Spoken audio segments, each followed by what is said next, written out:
Good morning, everybody. Welcome to Status Indian Payroll Education, just in time for tax season. Just to tell you a little bit about myself, Shelley Bevs. I'm a CPA, CA, CAFM. I am a member of Lower Similkameen Indian Band in Chopaka, British Columbia, closer to Karamias, British Columbia, which you may know. I'm part of the Silk Nation Alliance that flows from Vernon all the way down to Colville, Washington. I just thought this was really timely to release this because I get so many questions, and I'm hoping this will help you all. Okay, in a First Nations context, okay, to understand, what's taxable as a status Indian, we have to look at a sort of three groups of First Nations or Indians. So number one, we have Treaty Indians. You've signed Treaty 1 back in Manitoba. Treaty 2, Treaty 3, Treaty 4 as they've moved across the country. We have Rights and Titles Indians. What is that? That is the 2014 Chilcotin case. And they won their case based on rights and titles and the use of the land, and they fought on the land. Now, that land, here's the best way I can liken it. It's in the heart of British Columbia and Highway 20 towards the western British Columbia there, the coast, Bella Coola. And it's like the Vatican is within Rome. It's its own um, uh, country, if you will. So this Indian land, I liken it to that. It's for cultural purposes. It must be used. You can write your own tax laws, the land of the law, the things that we as First Nations grew up with. That's the closest analogy I could give to you that you might understand. We then have self-governing Indians. We have about, I think, 24 First Nations or Indians across the country now that have self-governing agreements with the federal government. This is not to mention that some might have some quasi-form where they have an agreement with the provincial government, on, say, sale of tobacco taxes and that sort of thing. So how we're doing this under the self-government is we're writing ourselves out of the Indian Act. Okay, it's really important to understand these three concepts because as I've worked across the country, I've learned the importance because there are different financial and accounting and tax ramifications. So, what is tax exemption? Section 87 of the Indian Act. As a status Indian, most of us are more familiar. If you're new and you're helping do taxes for status Indians, this is important for you. The employment of Indians, as defined under the Indian Act, they're exempt under Section 81 if the income is situated on reserve, okay? Now, it's really important. Why do I show the tax administration agreements of Canada outside of Section 87 of the Indian Act? Because First Nations, as we are gaining independence, as we are making our settlements with our government and, truth and reconciliation, we're moving forward. So some First Nations have written agreements with the federal government and they are no longer tax exempt. Tawas and Niska. There have been changes and updates in the Niska case that started in 2000, Tawasin case.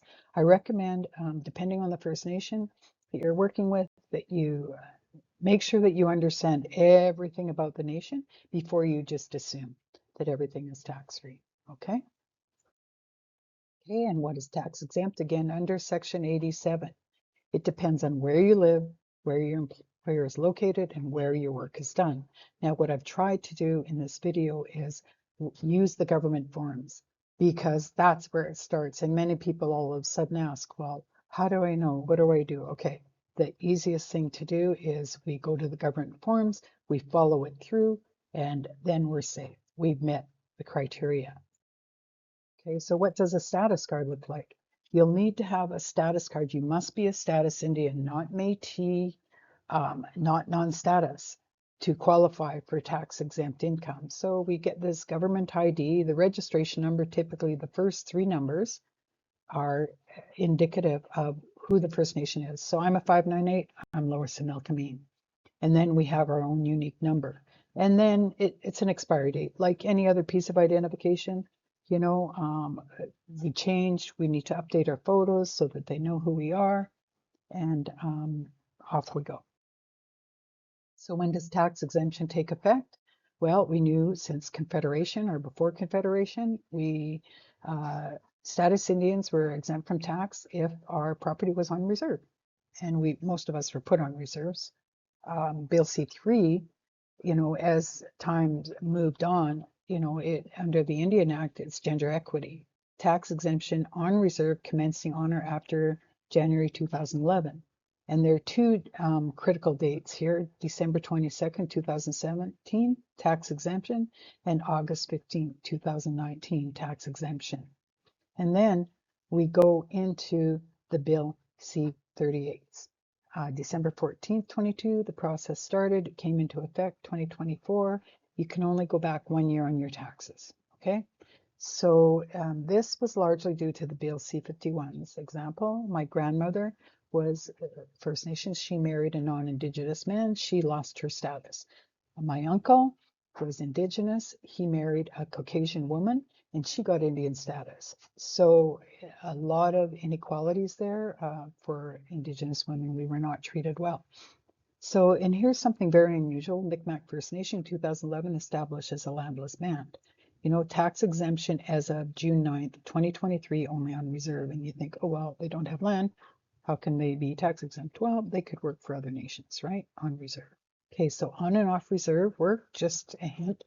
Payroll tax software usually doesn't accommodate this on and off reserve. So what I've done, whether it's QuickBooks, Sage 50, Sage Intacct, Sage 300, NetSuite, Oracle, many other softwares, I basically set up two payroll accounts. I set up payroll 1, payroll 2. Payroll 1 is on reserve, payroll 2 is off reserve.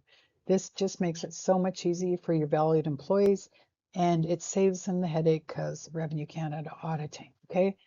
The T4s are there. They clearly show, I know typically in the past, many of us, we've kept our records off and on reserve. And trust me, I get audited every year. So I just want to give you a comparison to what would be employment related income that is tax exempt and non-exempt income. So your employment insurance benefits, Canadian pension, Quebec pension register, retiring allowances, wage loss replacements. These are outside the regular T4, earned income, self-employment income, that sort of thing. Non-exempt income, old age security benefits, guaranteed income supplement, United States Social Security benefits, and pension income from the US. I want to delve into CPP right away because this is a hot topic. As a status Indian, you don't have to contribute to CPP. It is considered a tax. Now, many First Nations, they opted out of CPP and they had the best of intentions. They wanted to give their their members their own pension plan under the First Nations. Unfortunately, the good intentions, emergency after emergency, it never happened. And many of us status Indians found all of a sudden, wow, we don't have anything, So what happened is the government introduced mechanisms that as a status Indian, we could apply back in to CPP, but we would have to pay the contributions, and there are timelines included with this, okay? And we can now, anybody, not just Indians, status Indians, can contribute more to the Canada pension plans as opposed to a private pension plan with your employer if you feel inclined to do so and if you feel it's more secure. So we really need to talk about employee expenses. We talk about allowances versus reimbursements. It's very simple. Okay, so there is a guide. I recommend if you're in the payroll business, if you're in the tax business, this will help you with your personal tax returns. The guide 24044, to qualify for reimbursements, your employer basically has an expense report. It's written into your employee services agreement. They'll have guidelines as to what the limits are. It may be a per kilometer per diem, hotel accommodations, who you stay with. They probably have accounts set up because you'll get a government rate. You have to include all the receipts for every expense claimed. Okay, that employee service agreement is crucial. It has to include the verbiage for your own protection of expenses to be reimbursed in order for you to perform your duties, or you may be left out, all right? So just read, everything, the detail is very important in these contracts, that everything's covered. If it's your phone, travel expenses. So when we talk about allowances versus reimbursements, generally an allowance can be a taxable benefit. So if you have a cell phone allowance of $50 a month, you have to keep your receipts, because what will happen at the end of the year is your employer will give you a T2200. That's why you want that employee services agreement. What the T2200 does is it outlines everything you're required, the expenses to incur for your employment. So if you've been getting an allowance, which you're going to pay tax on, then you can claim the deductions against that allowance. So you're not being double taxed, okay? Very, very important. So right off the website, as I said, I wanted to use government, actual government links so that you could go and search for yourselves. And here they are. So I've been asked so many times, am I taxed on a vehicle? Well, standby charges on a vehicle for First Nations or non-First Nations apply if, here's the two differentiating criteria: personal driving. If you're using that vehicle for personal use, you're going to be charged. If it is for business, you will not be charged. All right? I recommend you read it, go into detail. Very simple. Provincial benefits. Okay, provincial employee health and benefits. For purposes of, calculating the employee health tax, first of all, we sort of have to delve back in again. What is a First Nation? What is the legal definition? Okay. So a First Nation, is an individual, okay? Even if the band is employer. And so based on Section 87 of the Indian Act, if the First Nation is an individual, they are exempt from taxation regardless of status of its employees. So no, as a First Nation, you are not required to pay the employer health tax. I'm using British Columbia as my example here because I'm from British Columbia. It is different from province to province. Now, if it's a First Nation business that's registered in the province of British Columbia, it's not exempt under Section 87 of the Indian Act, okay? So then you will be subject to the health tax, okay? So receiving benefits and credits. Why the Canadian tax system is so difficult, I don't know. But if you want your child tax benefit, disability, if you want your goods and services tax, you are going to have to file. Doesn't matter if you're a status Indian, your income tax exempt. In Canada, they have this system that if you want all these benefits that you're entitled to, like your child tax, disability, goods and services, your northern residence, your working benefit, training credit, carbon tax rebates, you have to file a tax return. Okay, so file your tax returns or you're going to lose out. Okay, so steps to determine if you're exempt from tax. Now, the government has a form, it's called TD1, Indian Status, okay, is the one that we use. Okay, it's a determination of exemption of an Indian's employment income to certify the following. So it asks you questions. Are you eligible, entitled to be registered as an Indian? Okay, it's not a self-agreement, it's not a self-governing agreement, like they're very specific. If you read through this and you go step by step, you're going to be okay. Okay.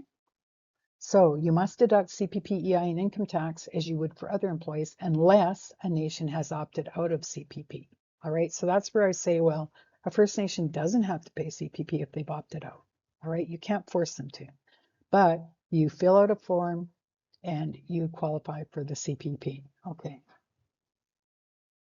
If the First Nations employee is registered or entitled to be registered under the Indian Act, the exemption under Section 85 applies, okay?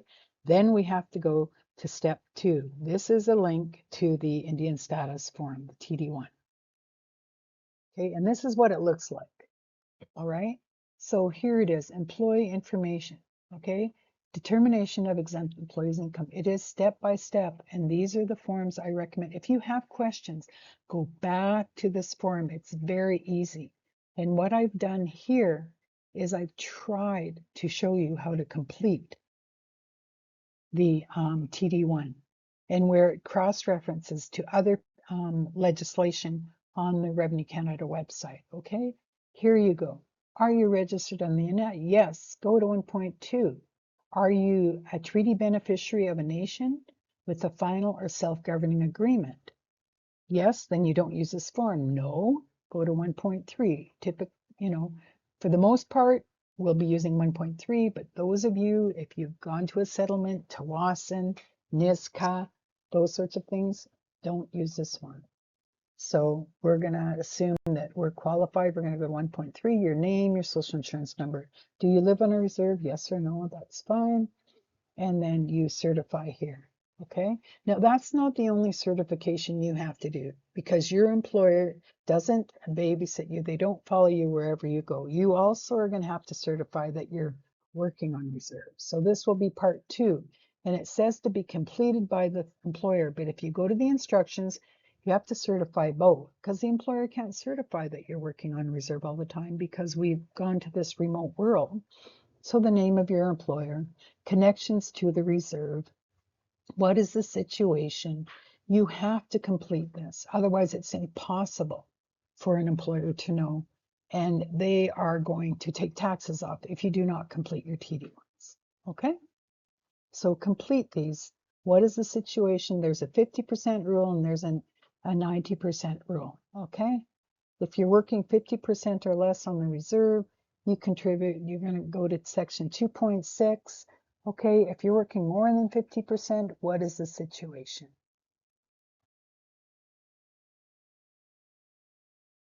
Okay, and here it is, the 90%. You're automatically exempt. You don't have to go to any further steps, So that is very, very good. So prorating exempt income, they have this thing where you can prorate, okay, I'm 60% on reserve, 30%. My recommendation is ask your employer to go to the 2T4 system. But if you're doing consulting work, as well as you're working full-time salaried, yeah, you're going to have to do this calculation, all right? And I simply keep track of it in an Excel sheet and away I go. And then I give that to the government and away we go. We're usually good. Now, here's the problem we're experiencing in Canada with so many people new to the workforce. I found a lot of people working for CRA don't know what a status Indian is. So please, nobody is out to get us. Let's not, create, fear where there isn't. A lot of people, they have, they struggle with English as a first language, and I find I educate them. I say, okay, well, I'm a status Indian. And, if you're uncomfortable with this, please refer me to a senior agent. And just so you're aware, I am a volunteer for Canada Revenue Agency, CDITP, as well as BCCPA, teaching financial literacy and helping people prepare their tax returns. And I've worked with people with many different languages. And, as Canadians and as First Nations people, we have always welcomed people in as guests to our country and embrace them. And I don't want this to be political, but we've been the most patient and we've always trained people. So don't get upset if people don't understand. Ask them for a senior agent and be patient because we all have to work together and learn together. So I included here a large verbiage, the steps. Determine if you can use the guidelines for common employment situations. So inside of, as well as the TD1, Revenue Canada sets up a link of 4 steps. All right. There's always going to be an unusual, exception to these situations. Yes, they have guidelines and policies and of course legislation. Legislation is always changing by law and we are required to keep ourselves up to date. So I want to focus on unusual and exceptional situations. It may be treated differently than the guidelines. Okay?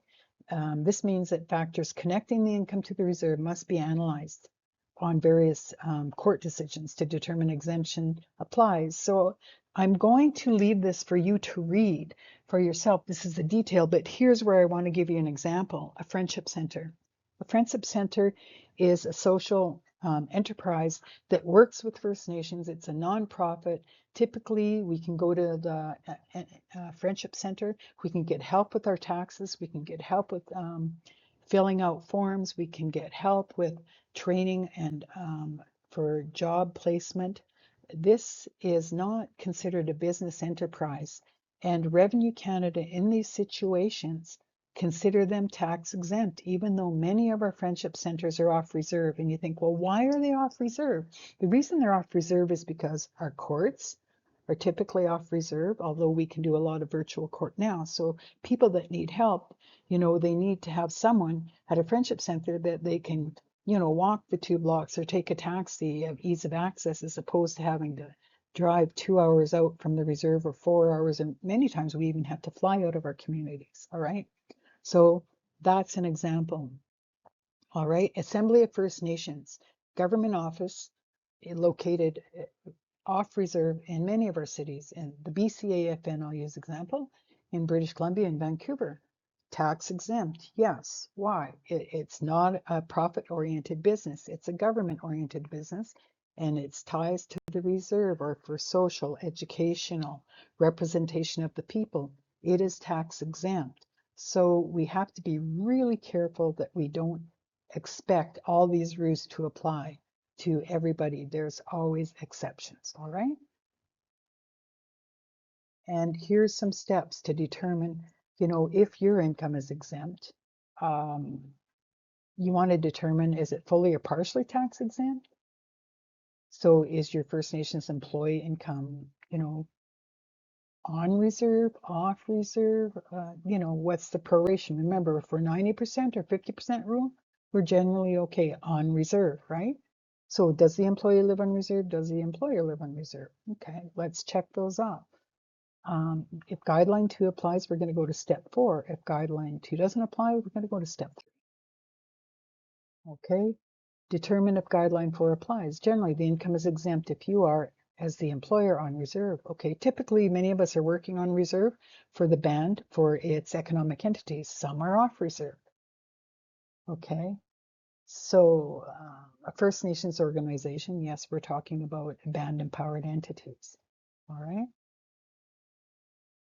And here's the criteria: is dedicated exclusively to the social, cultural, educational, or economic development of the First Nations. All right. For those who, for the most part, live on reserve. All right. It has to be non-commercial activities. Non-commercial. All right. So if it's an aggregate plant and it's off reserve, it's taxable. If it's a logging operation that's cutting wood, say a sawmill, it's off reserve, you're taxable. And I've seen it. I've seen where for 18 years, a sawmill operated off reserve and no one took taxes off the employees. And that the First Nation, thank goodness, they paid all the employees taxes. They were required to. They had to get financing to do it, and they had to pay their corporate taxes. That's just the way it is. So it's really important that we review the guidelines. So now we've got, if step 4 applies, great. If step 4 does not apply, let's go on. Let's go. We're determining, does tax 3, reserve, on reserve. Here's our 50% rule that we're talking about. Okay. So if guideline 3 does not apply, then you're okay. All right. Your income is exempt from tax, 50% rule, you're going to be okay. But track it just in case, because that's a fine line. Okay, so does guideline 1 apply? Generally, the First Nations income is exempt from income if employee performs at least 90%. There's our 90% rule. Okay, 90% on reserve, you're typically tax exempt, right? And then steps to determine under guideline 4. Okay.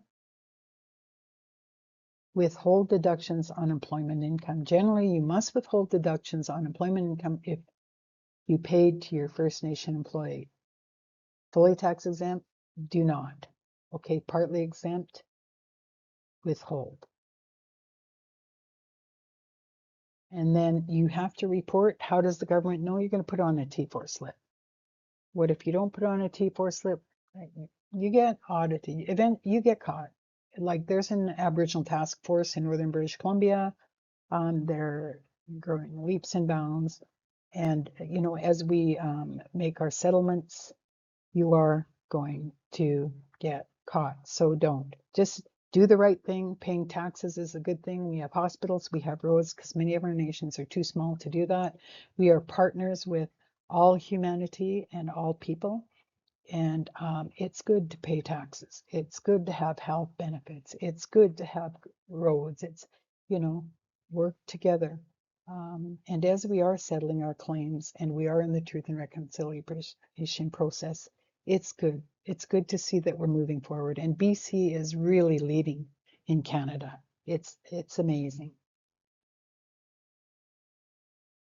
Okay, so, you know, we're going to talk a little bit about union dues, deductions, you know, again, depending on, you know, are you on reserve? Are you off reserve?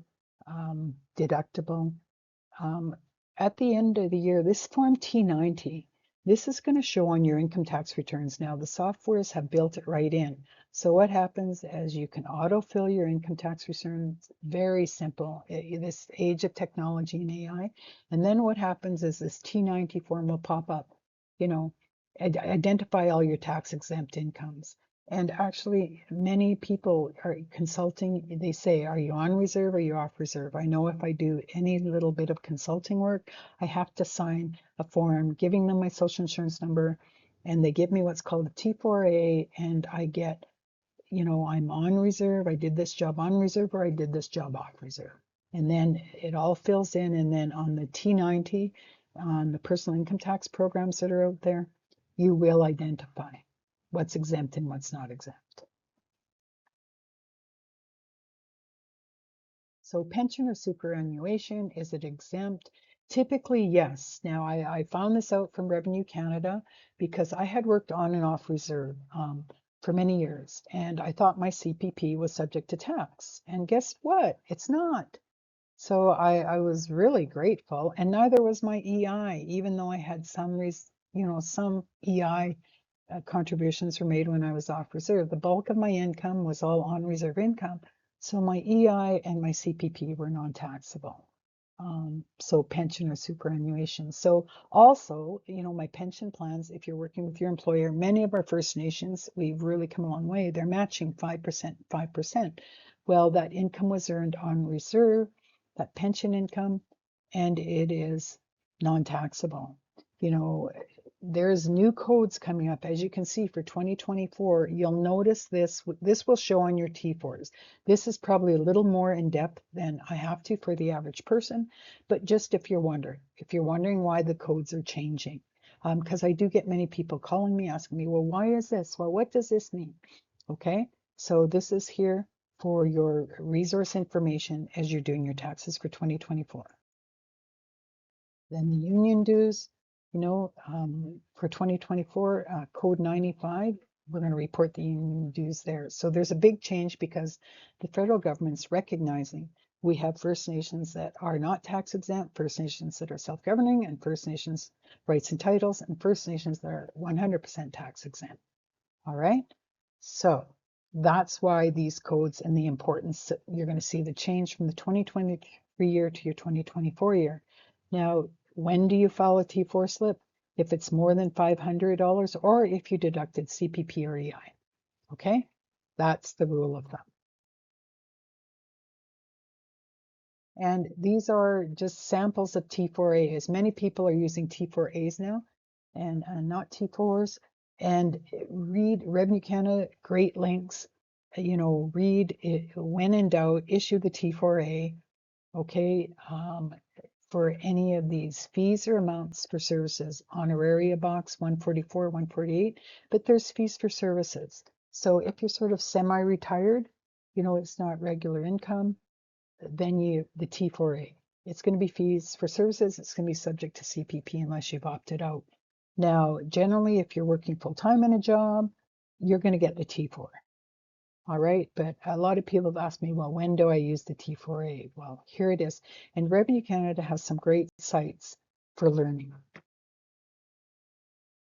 And thank you. And this is me I hope you enjoyed it. I do a lot of teaching now, and I'm going to do a follow-up on this because it is tax season, and I am going to show you how First Nations do their taxes. It's very simple for those of you. And, you know, if you have confusion about whether or not your income is exempt or non-exempt, please reach out. I would love to hear from you. Have a great day. Thank you.